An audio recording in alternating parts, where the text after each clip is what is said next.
and welcome to Most Haunted USA. Away from the glitz and glamour of California's most famous city is a home that once witnessed the realization of the American dream. But with such wealth now lost in time, we're left with ghostly apparitions, dark shadows, mysterious voices, and severe poltergeist activity. And that is why I brought you to the very haunted Leonis, Adobe. The district of Calabasas lies at the northwest corner of Los Angeles, and in keeping with today's location, it holds a strong link to the immigrants that flooded into this promised land. Whilst the name Adobe signifies the method originally utilised in building this ranch, a certain Miguel Leonis also lent his name to the construction. A settler from the Basque province that borders France and Spain, Leonis soon gained notoriety as ruler of the San Fernando Valley. But did the wealth and power gained from owning an 8,000-acre ranch only contribute to his sudden downfall? A theory exemplified by the mysterious circumstances surrounding his death in 1889. His impoverished widow saw little of his wealth and spent years fighting the same court battles that had hounded her unloving husband. Was this a betrayal that she took to the grave? And do any other traumatic tales still haunt the modern-day museum that we investigate today? I think the most amazing thing about this American tour is the fact that we're seeing such different places. And now we're at the Leonis Adobe. The ghostly figure of a man resembling Miguel Leonis has been seen on the first-floor corridor. Could he be one of the many spirits that haunt this very active location? He was a smuggler, came from quite a good family, and when he was found out, he had to flee the country and came here to California. He got a job on a ranch not far from here. It was partly owned by 3 Chumash Indians and also a gentleman called Joaquin Romero. He was a big drinker, and eventually Leonis managed to buy his share of the ranch. He then married an Indian, the daughter of one of the 3 Chumash Indians. This bunkhouse is the same size and in the same position as the original bunkhouse. Maybe that's why so much paranormal activity occurs in this particular area. Dark shapes have been seen at the windows, strange noises and voices. But most alarmingly, furniture moves all on its own without any logical explanation.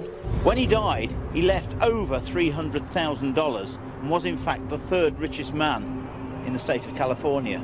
But he only left his wife, Espiritu, $10,000. It took her the best part of 16 years battling through the courts to eventually get the tenureship of this property. And unfortunately, she died soon after getting control of the house. After her death, Espiritu's coffin was laid out here in the living room, right by the mirror that is said to be a portal to the other world.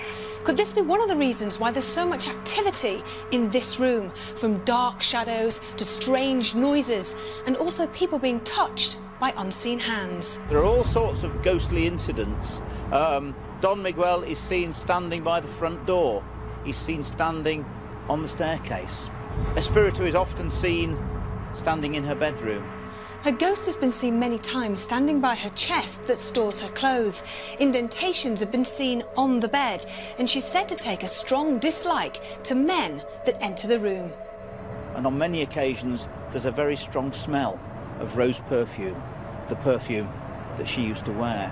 Even though this house behind me is reproduction, everything inside it is authentic. So could it be the furniture or the building that's causing strange knocking sounds that emanate throughout the house? We have 24 hours to find out. Although we now feel well versed in exploring just what America's haunted houses have to offer, this particular paranormal investigation will provide its own individual complications. However, parapsychologist Kieran O'Keefe is definitely prepared. So what do you think of Leonis Adobe? To me, well, I've never ever seen anything like it. How do you think tonight's going to go? Well, I feel like we're in the movies. Yeah. You know, it's a ranch, it's got that whole cowboy feel about it. It's a fantastic place, absolutely fantastic. Tonight's investigation, I think, will be really, really good. There's a lot of history here. Now, the people that would have been here, as it is set up now, they obviously would have spoken fluent Spanish. So when we're doing our seance, I think we've covered this before, Do they understand English if spirits are around? And if not, do we need to interpret? Are we going to do that this evening? Well, I think there's two aspects to that. Knowing that neither of the mediums actually understand Spanish means that if they actually come up with any words, it's an example of glossolalia, which means that they're speaking a language that they have no knowledge of, and that for me is quite evidential. Now, if they do start speaking Spanish, then obviously we'll translate, and I have a basic knowledge of Spanish that we can actually do that. What about some of the paranormal activity for you, which is the more intriguing? By far the most compelling testimonies are those of people that said that they've been touched by some unseen spirit. They've actually sensed that it's a woman, but they've certainly been touched and there's nobody around them. That means the crew have to be extra vigilant. They have to report any sensation, either sense of presence or if they've been touched anywhere. So they really have to report it and be very conscious of that fact. Our latest investigation in the land of opportunity offers Most Haunted another glimpse into the USA's eclectic origins. But presented with the reconstruction of a ranch called Leonis, Adobe, what can we expect to learn from mediums Derek Okora and David Wells as they walk around for the first time in this allegedly haunted property?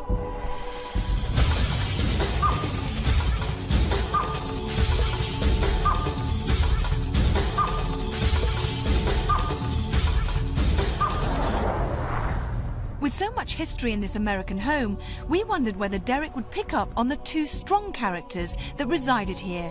The living room seemed the perfect place to start, as many people had witnessed dark shadows and eerie noises within this room.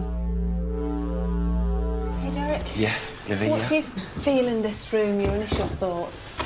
Well, actually, there's, my first impressions as we walked into the atmosphere is of movement of a spirit. More than one, actually. A couple of spirit people.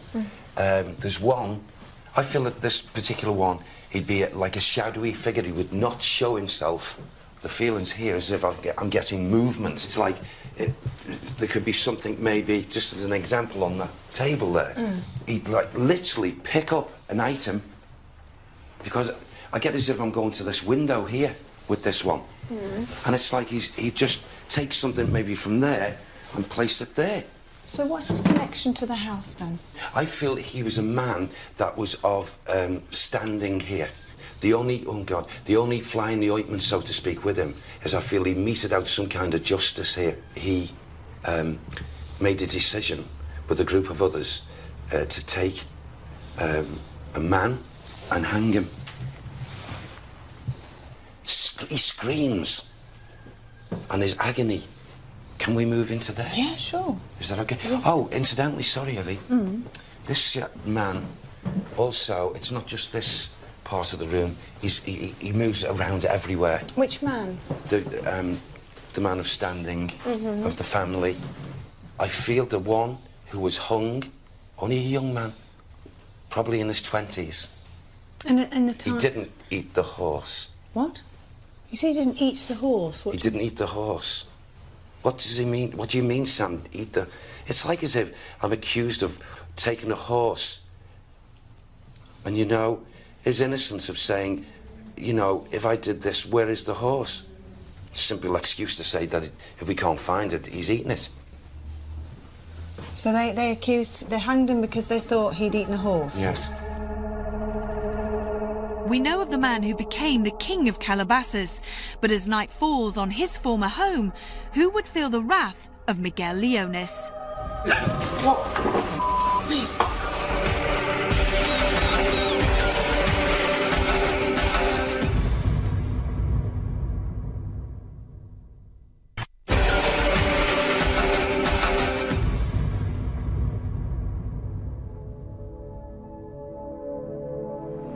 The Most Haunted team find themselves in Calabasas, an area that attracted some of the West Coast's earliest immigrants.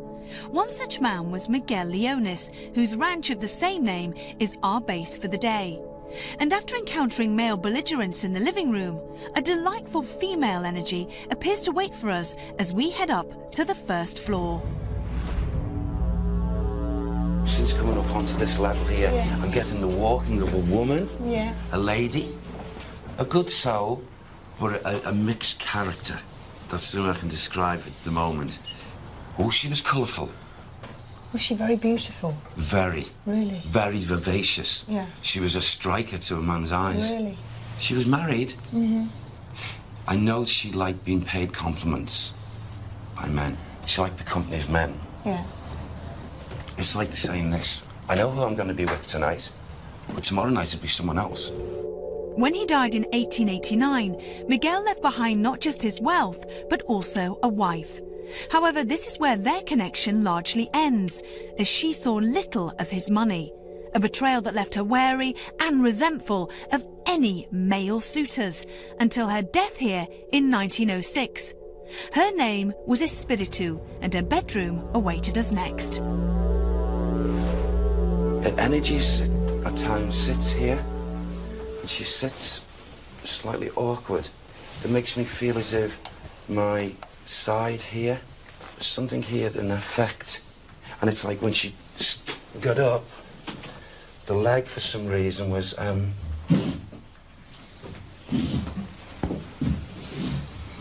so she walked, it's like an impediment. She endured that, but she was happy. Right. Sorry. As well as being a happy person, sorry to be blunt, it must have been quite painful for her. I feel it her was. nightly activities. Yeah, I feel it was, and I feel, you know, this is going to sound terrible, but that affected her. But the thought of her love affairs and what have you kept her on top. This feisty, strong woman lived a very healthy life, and indeed just a year before her death, Miguel Leonis' widow contested a fierce court battle that finally saw her win the land that her miserly husband had disinherited her of 16 years before. Earlier, David Wells had also visited this site, and he too found the heavy burden of male malevolence overbearing along the ground floor. So how are you feeling when you're looking here? It's really odd because outside I felt fine, but in here my energy's starting to change, and I'm starting to feel really heavy, because this is a big character. But Do you think he minds us being here? yeah, I think he does mind us being here. He's not, though. There are two here. There's a woman, and she really minds us being here. She's much more aggressive, but she's in another part of the house. I want to concentrate on him. He doesn't seem like an American, you know, and I guess what was an American back then, I suppose. I would say he's either Portuguese or Spanish. He's dark. He's making my energy feel heavy because he is so, you know, he's so cold, he's so calculating. So what was his role here with the house? What connection? He seems to own it. He seems to be Miguel. Miguel? Right. Okay. His name. Seems to own it. Spanish, very Spanish. That's right, yeah. Sorry. Is it right? Is that yeah, who he is then? Yeah. Okay, because I was getting Michael, but it didn't fit, I guess, Michael Miguel. Yeah. He's very much in that corner. It seems as if it's more of a... Let's go over there to the corner. Come. There might have been a desk there at some time in you know, the past. It seems like he's working there, you know, he's... Over in this area here? This area here. Maybe against there, actually. He just seems more observant at the moment. I think, you know, he's more walking around just watching. He had a lot of enemies. What I'm being told is that he had a lot of enemies, and everything he had, although he would put it down to hard work, was done at someone's expense. Smuggling, gun running, maybe even the odd illicit alcohol dealing. I don't know. They're just not a nice character at all. Miguel Leonis was indeed a man who attracted few friends, despite the prominent growth in his wealth and property. The illegal activities that forced him to abscond from France soon fell into place in California. His marriage may also have appeared a success, but David's reading of Espiritu's bedroom hinted at an altogether different relationship. I'm actually seeing her making love. Just an impression. It's not the whole thing, thankfully, but it's just her face. And it's kind of like, you know, putting up, you know, we'd say in our country, we'd say, you know, lie back and think of England. It's kind of like that. It's a real horrible thing for her that this aggressive, and he is an aggressive man, would use her in this way. It So there was no love. So no, definitely no love. were they lovers? Not love. Were they just together? Were they married? What was their relationship? It doesn't feel as if they were married. Hold on, sorry. I'm just getting some strange interference on your mic, David. John and I did. Well, John went round earlier on with my frequency counter, and he said he was picking up unusual frequency levels around this property. Very strange. Yeah, the frequencies were just jumping from 200 megahertz to 800 megahertz and back again. I've never seen anything like that. There's nothing around that would cause that, is there? Nothing. Well, we were thinking maybe there's the train line, and he was saying possibility. I don't know what a train line would. I don't know how that would. It was electrical. Were they just together? Were they married? What was their relationship? It doesn't feel as if they were married. Hold on, sorry. I'm just getting some strange interference on your mic, David. Espiritu's bedroom is definitely one of the ranch's most active areas. But even now we can find no explanation for the unusual frequency levels that initially interrupted only our psychic's microphone. And if Leonis Adobe's former landlady is angered by our presence, then a rational reason for her annoyance was about to be revealed. I don't think they were married. It doesn't... They may have lived as husband and wife, but it doesn't feel to me as if they were married. Well, if they were, it's a very odd relationship. I don't know what this is. It's kind of like, you know, if someone wanted something, they would marry the chief's daughter. Right. You know, they would take the chief's... There might not be any love there, but it was a political decision. It was the right thing to do, if you like, to achieve another goal. Any name with her? I can't get a name, but it's like an Indian thing. She's speaking some kind of derivative of Spanish. Right. You know, it's like a mixture interspersed with very guttural, what I would associate with Native American Indian. Okay. I've got a name that he called it, which was pig. Was it? Spanish is in pig. That's nice. So this is an indication of... I mean, I had that downstairs. He actually said to me, go upstairs and see the pig. What? He said that downstairs? Not nice, is it? You never tell us then! Well, no, because I wanted to I know. see what he meant. Now I want to see what he means. You can see her.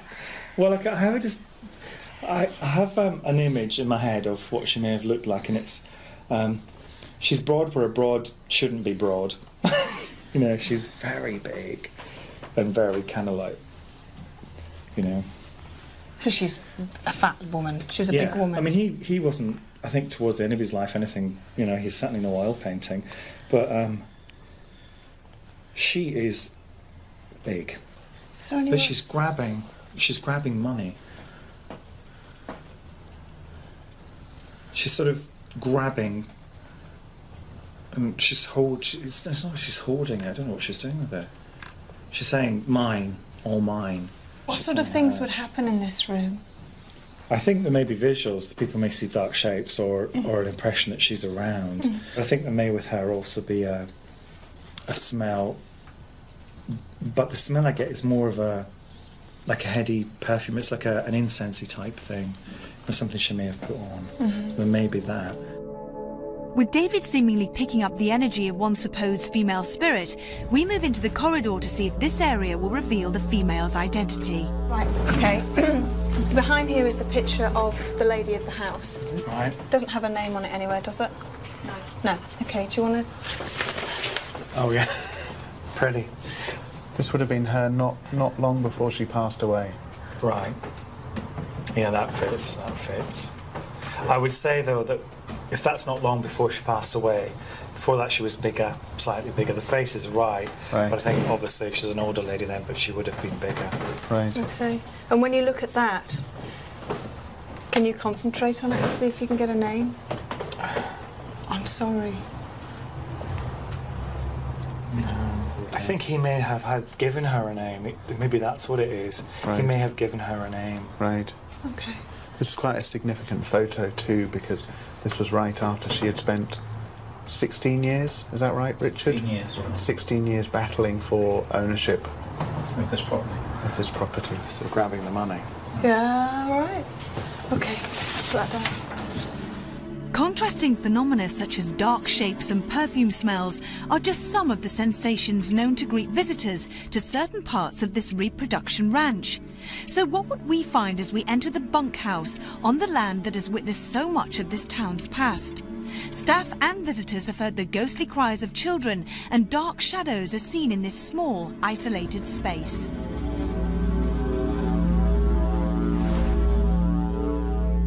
I feel in this room, although it doesn't seem, it's not the room, it's the space this room's on. Because in my mind, what I'm seeing is a smaller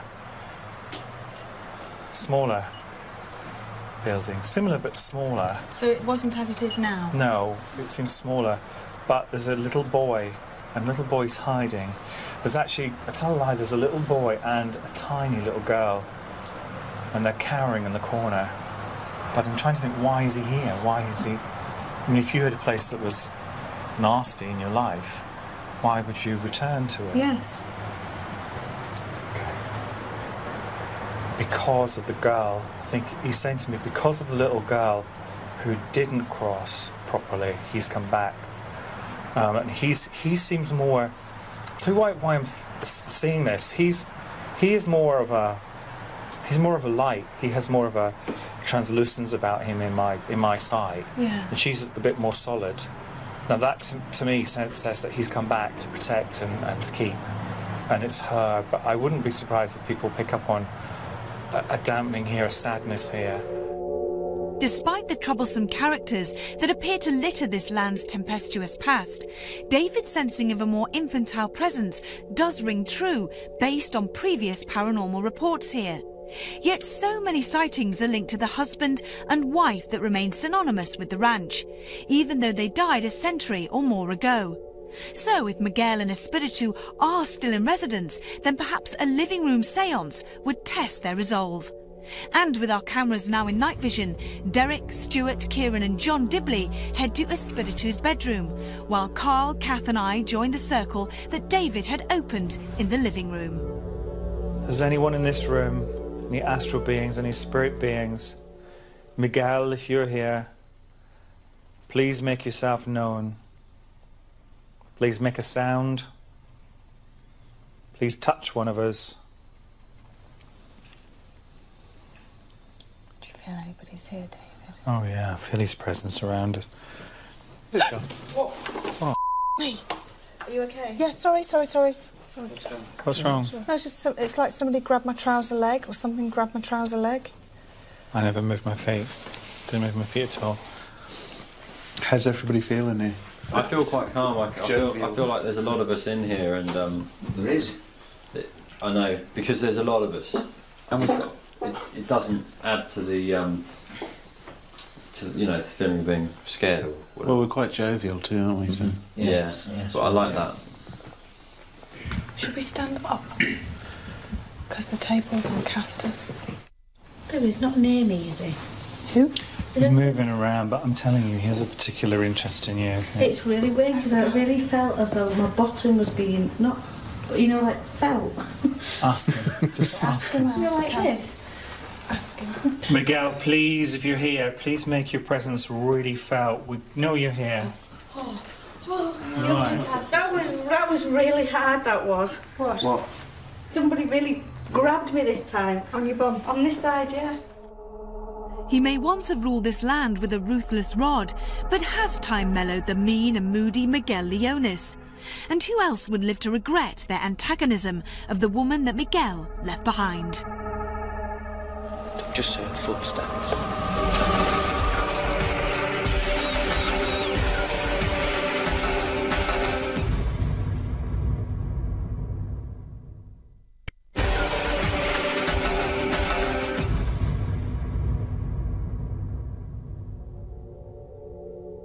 The latest leg of Most Haunted's American and astral adventure is bearing witness to the belief that a person's traits, whether good or bad, can follow them beyond this realm. Basque immigrant Miguel Leonis arrived in California in 1858 and soon attracted much wealth, but far fewer friends. Additionally, the Leonis Adobe was also a home to the betrayed wife that this misogynistic man left behind. Would we make contact with this man and his wife Espiritu, and if so, what activity would we witness? Miguel, if you're here, please let us know, or any other astral beings here, make yourself known.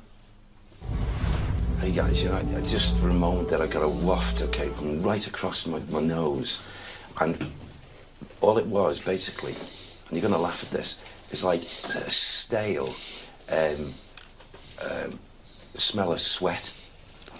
Now I know it's not my body, because, you know, I'm not sweating, but just for a couple of seconds, is it where I'm sitting now, that's just come across my nose.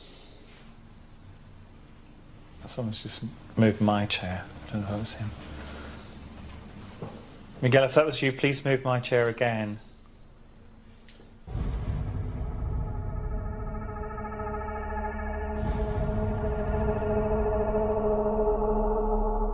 See, it almost feels like there's something under the table. It's weird. That was. What's that? Just quickly in front of me, I saw it was a mental imagery. It was like gold background, two swords crossing each other, one upright, one crossing the opposite way, and above it, the word Valencia. All right. I don't know what it means. Well, Valencia, you know, is a town in Spain. Yeah. A city in Spain. Okay. Right. Well, that was just showing me. Don Miguel, do you think this is still your house? What? There's just tools on my neck. There's nobody there. There's nobody there. No, I mean, there's no physical presence there. It wouldn't surprise me if it was There's him a there. flutter on the back of my neck. That's what I felt on my trousers. That's weird. The spirit on it. Despite all your crimes, I felt like something actually moved my chair then. I heard it. I heard it creak, yeah. He doesn't like that, does he? The road outside here, El Camino Royal, means the royal road. Yeah. And it's actually this property. It's funny you should say that, though, because this property, the tenure, even to this day, actually goes right back to the King of Spain. So there is a big connection with Spain. Yeah. Right. But I have no idea if there's any connection with Valencia. Okay. Shall I see if I can get Espiritu? Do we know what Espiritu means, by the way? Yes. Spirit. The spirit. Espiritu, please come forward, make yourself known. I have to get a bit heavy with this one. Oh, my hands have gone freezing. Espiritu, please make yourself known. If you don't want me here, my hands are freezing. Espiritu, if you don't want me here, please show yourself. Make a movement. Here. Yeah, right across my hands. Yeah. Espiritu, please make yourself known. If you don't want me here. Okay, just shine your camera across the window of that. Here? Yeah. Oh. You couldn't have done. What? Just stand back where you were.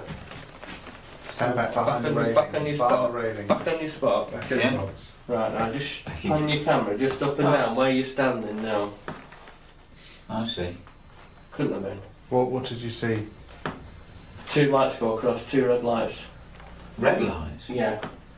Go On the across outside of that window, go across that way. from right to left? Yeah, from where you are to Richard. So it on was the what's not outside. So it couldn't have been that. that? Do you know, I feel like something's pushing my hand. I was just about to say the same thing. I'm not moving. So it just pushed my hand. Okay, Do you feel heavy? I don't feel like something was pushing my hand. Nothing on it, man. I'm doing it again. Look. And I swear to God I'm not. You're not consciously moving it. A séance circle can sometimes affect some of its participants, but this opening vigil was unusual as various degrees of phenomena appeared to occur, from the physical reaction felt on David's chair, Kath's neck and my hands, to the sudden and chilling draft that seemed to sweep through the centre of our circle. Disappointingly, the red lights witnessed by Stuart were not caught on our cameras. Indoors, our vigils at Leonis Adobe had so far turned up very little evidence or phenomena, so I decided to lead our US researcher Anthony and David back in the same bunkhouse where the psychic had earlier felt the presence of a young boy and girl. Do you feel there's anything here? Yeah, I'm just trying to make a bit more contact with him. I've got two names now. He's called her Little Maria, and is Cortez a boy's name? Yeah. Okay, Cortez. Just touched my left leg. What has? Something's just touched my left leg. Like a child on the floor though. It's, you know, when a child's crawling that age. Oh. Like that. Just touched my leg. We're here to help you. I really want to help you, but first of all I just need to make sure that I'm right, that you are here. Could you make a sound for me? Use some energy from me if you need it. Just take a little bit of energy from me. What I'm going to try and do, I might just, if you give me a second, open up the portal and see if that, I mean, they won't just disappear, they would take the time, and also I think they're likely to do something just before they go. What? Red pants, are they? Yeah. Yeah, and They just moved. Did they? Yeah. Sure it wasn't just the light?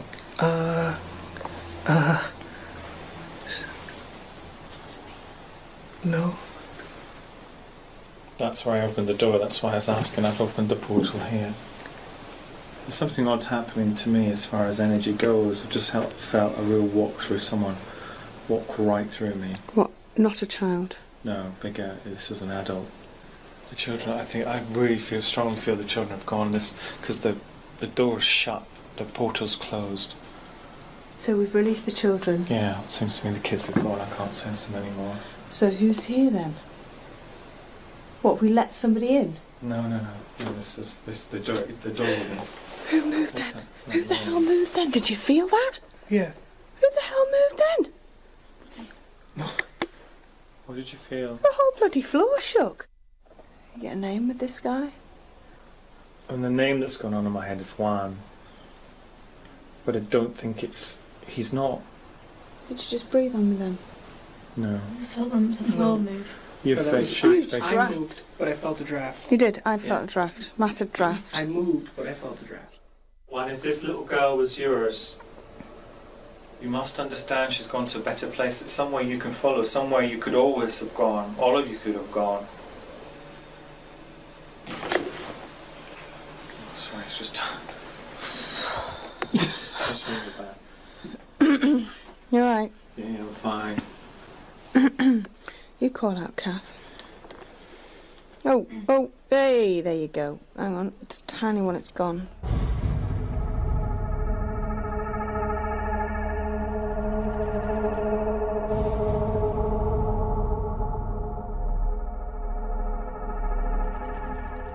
Is he still here? He's actually really upset now. I kind of sense him crying.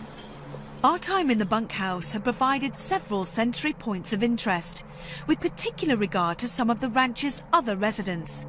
Miguel fathered just one child, a daughter who died of smallpox aged 20. But Espiritu also had a son from a marriage prior to meeting Miguel. Juan Menendez was that boy, and he was to provide Espiritu with a granddaughter by the name of Maria. And having heard of the heartbreak supposedly prominent here, an adventurous Stuart decides to try his luck alone over at the barn, which enabled Kieran, Carl, Kath and I to sample the bedroom that had just delivered red lights to Stuart. Espiritu, if you can hear my voice, please don't be frightened. Don't be angry that there are two men in the room. They are nice men, friendly men, they won't harm you. Apart from being cold. It's actually quite an eerie place to be standing. You know, because this is the kind of place, you know, you see on movies, you know, films and all that. Is that dummy on casters? I thought it'd come closer. It is on casters. I'll just show you. With the discovery of one of Espiritu's dresses on a dressmaker's dummy that sits on casters, I suggested that we ask the supposed spirit to move the dress in answer to our questions. Espiritu, please, can you hear my voice? Can you hear? It's turning slightly. Everything's feel fine at the moment. I don't feel too bad. Though I know something can happen. Anything can happen to me at this moment in time, and I'm on my own. If I was to shout out, I don't think anyone would hear me, in all honesty. Is there anybody in this barn? Is there anybody here with me? My name's Stuart. I don't know your names. If you're around, if you can hear me, please come in and join me. You're more than welcome to. What is that in Spanish? Just to move it. Puedes mueve la ropa. Puedes mueve la ropa.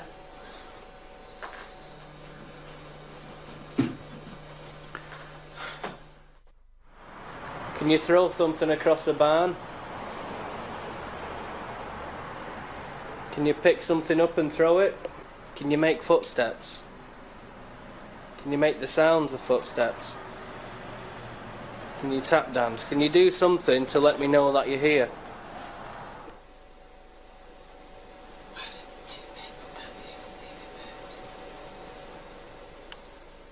I know Kieran doesn't like really to take part in. No, I'm not a fan. And I don't think you'd be comfortable taking part in a part of it. Is there anyone in this barn with me now? Can you open one of the side doors?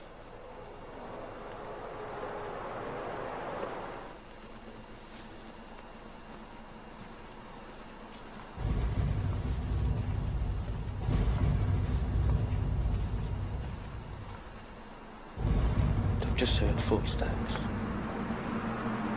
I don't know where they're coming from. At the time Stuart heard these footsteps, all the crew were accounted for. And in Espiritu's bedroom, we were amazed at the supposed movement of her dress.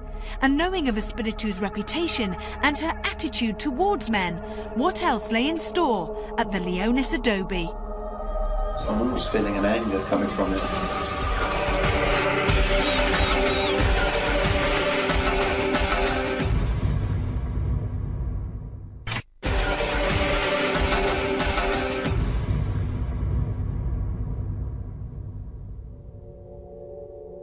California's San Fernando Valley attracted many of West Coast America's earliest immigrants, one of which was the man who gave his name to the Leonis Adobe Ranch. Stuart's solo vigil in the barn had now come to an end, and Kieran, Carl, Kath and I had been left in Espiritu's bedroom where the experiment with the dressmaker's dummy amazed us all, but it was about to become even more dramatic. Move the dress.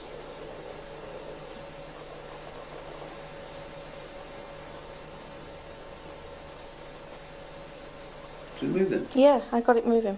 Espiritu, if you are here, move your dress around like you did before. Do you not want me to touch it? I'm touching it. A light right across where you've touched it. Espiritu, do you want me to touch you? It moved. It moved. I've got the top of it. I've got the top of it. Have you got the bottom of it? Yes, it moved. Ask again. Espiritu, do you want me to touch you? Another light by you, Carl. Espiritu, move your dress if you don't want me to touch you. Another light. Another light. It's just moved. It Yeah, just moved. I got it. Espiritu, move your dress if you don't want me to touch you. Another light. Espiritu, move your dress if you don't want me to touch you. Another light. Can I dance?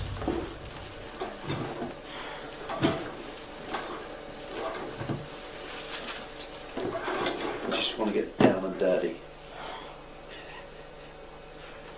Oh, big orb. Big orb. Is it? Big orb, yeah. Go on. Keep going.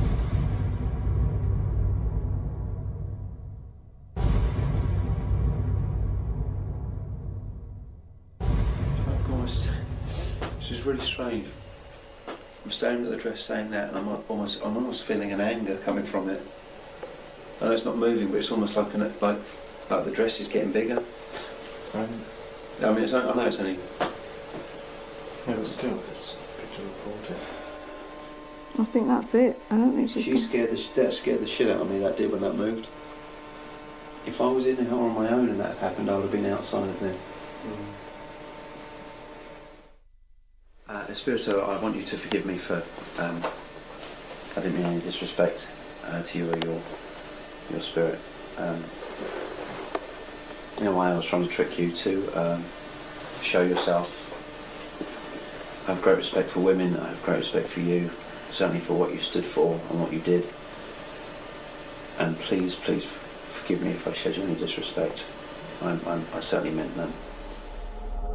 The sight of a slightly humbled and apologetic Carl was as unexpected as the events that we had just witnessed.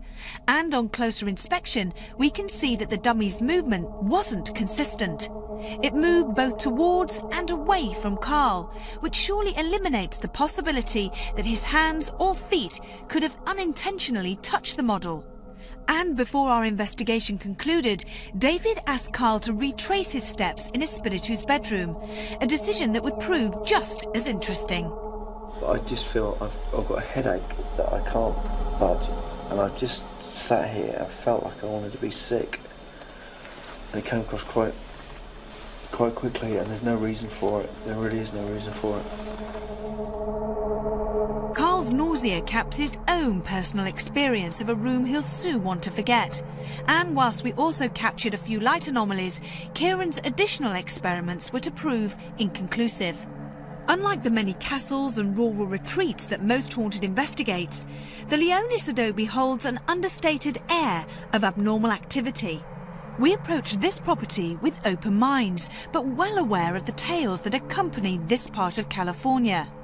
And whilst the building can only offer us a representation of the original construction, some of its artefacts clearly still hold an emotional tie with the people who lived here.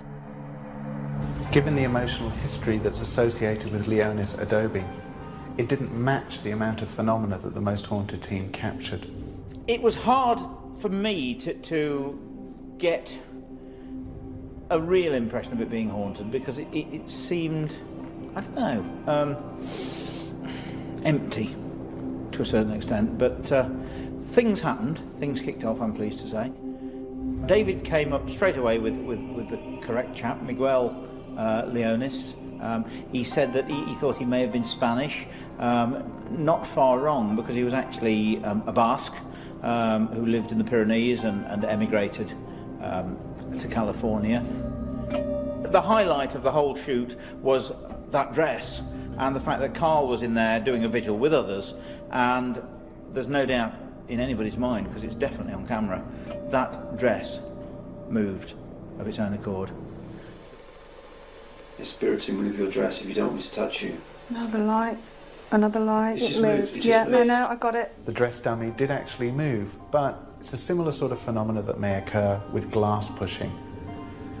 Unconscious ideomotor muscular movement may have resulted in the movement of the dummy. Carl didn't actually touch the dummy, but it apparently moved. Now, the phenomena appeared real. What we'll have to do now is examine the footage in greater detail to see if at no point Carl accidentally was touching the dummy.